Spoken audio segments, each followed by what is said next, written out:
Majelis Ulama Indonesia Kota Makassar menyampaikan dukungan bagi Perpu Ormas dan keputusan pembubaran Hizbut Tahrir Indonesia oleh pemerintah lantaran dinilai bertentangan dengan Pancasila.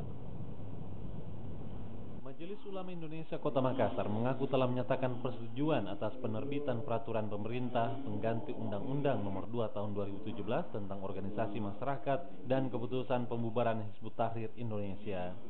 MUI menilai Ormas HTI menjunjung ideologi khilafah dan berupaya mengganti dasar negara Indonesia.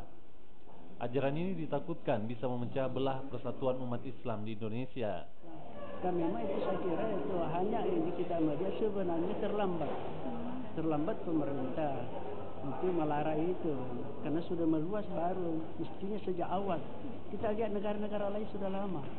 Dari sekian negara, sudah puluhan negara di luar Indonesia, termasuk Malaysia yang dekat ini dengan kita itu sudah melarang lebih duluan daripada gerakan HTI. HTI itu kan Hizbut Tahrir Indonesia. Hizbut kan itu partai. Artinya dalam bahasa Arab partai memerdekakan.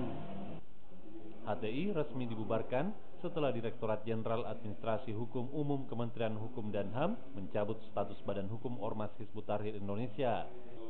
Majelis Ulama Indonesia Pusat juga telah menyatakan persetujuan atas pembubaran organisasi masyarakat Hizbut Tahrir yang dinilai berupaya mengganti dasar negara Indonesia, yakni Pancasila dengan dasar khilafah. Rustam, Kompas TV, Makassar.